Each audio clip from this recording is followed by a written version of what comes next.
Hey guys, long time no see. I've been with my family and been doing a little bit of communion with God, so I've been away just trying to make sure that I stay where I need to be. Something that happens when you're trying to do a channel is most of the day you're thinking about what kind of video can I make these people. I love everybody out there and I want to make something that helps you, but trying to drag something up from the well can be exhausting at times.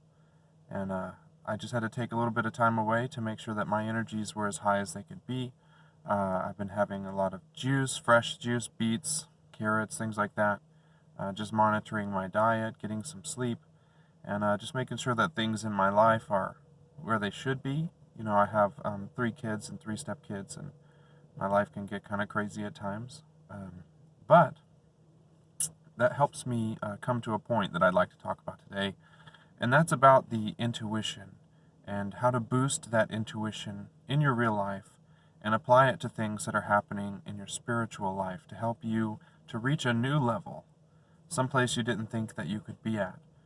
And I like to tell people sometimes, that the biggest crippling part of being a human being is our eyes.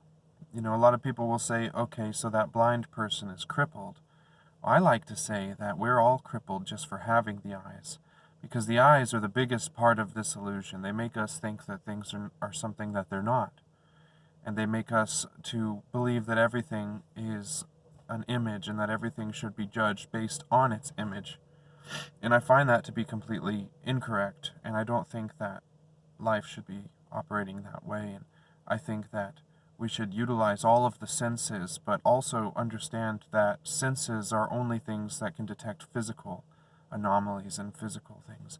And I think that it's very important to be able to feel the world that's within the world here.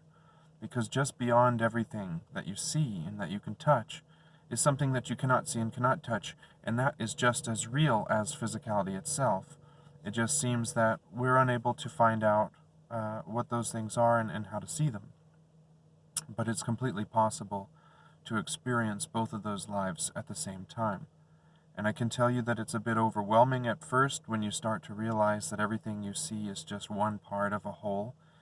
But as you do it more, it'll help benefit your life. And especially when you're talking to other people, you can kind of pick things out of the air that help that situation. So something that it's good to do is start out by increasing the physical senses. So when you walk into a new room and you go to speak to someone, for the most part, there's 2 things going on, sometimes 3. What it is you're listening to the person when they speak. Now, during this listening phase, a lot of people will continue to think about what they're going to say next, and that means you're not getting the full experience of what's happening. Because when someone is telling you something, they're also projecting a mental image of what's going on, an emotional image, an emotional response within them, and they're putting that out to you with their energies. And if you're constantly focused on what it is you're going to say next, that's your ego in the conversation, and you're not picking up on everything that you should be from them. If you notice when you listen intently to someone and you look at them in the eyes and utilize your sense of sight along with your sense of hearing, that you're going to start feeling little bits and pieces of what makes that conversation important to them. And that's one way that when you're dealing with someone in a counseling type situation, you can pick up what's happening to them and what's happened in their past and all these different things just through feeling. And you have to focus on it.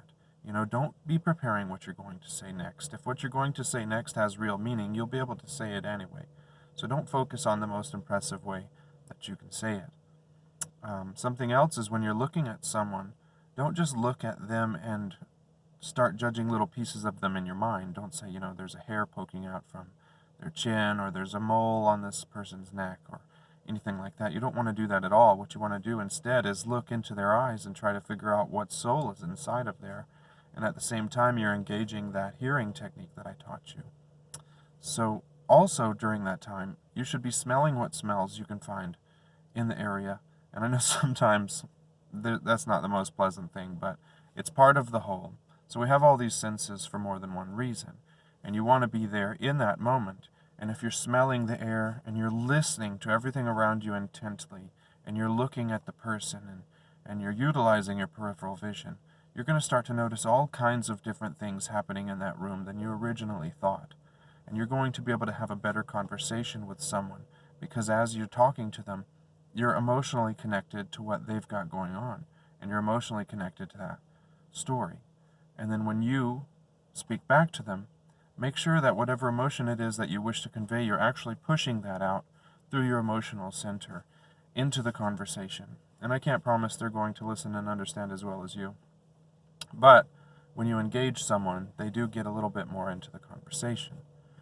Now, this kind of intuition, you can use it throughout your entire day. It doesn't have to just be with someone, but if you're walking through the woods, you don't just want to hear the sound of your footsteps. You want to hear the crickets in the grass and the birds in the trees and the beetles, scrolling around the bark. Or there's just so much there.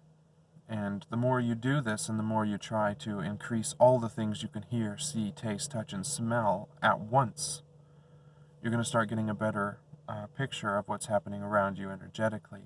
And you're going to start picking up on things sometimes, and just things that you weren't expecting, and things that really will surprise you. And when you're alone and you're doing this, you can tap into what's happening in that other side of things, in that spiritual realm, I'll call it for today. You can pick up on that and what's going on in the emotions that are being conveyed because you're becoming receptive to everything. And becoming receptive is the first start in truly increasing your intuition. So I just wanted to say thanks, guys. I hope you subscribe to the channel. There's still lots of good stuff coming. I know I took a little break, but everything's coming back, and we'll be moving forward every week. I'm going to try to post at least twice a week from now on so that you guys have something to watch. And please subscribe, share with your friends, and if you have any questions or want any videos made, just let me know. Thanks, guys. Bye.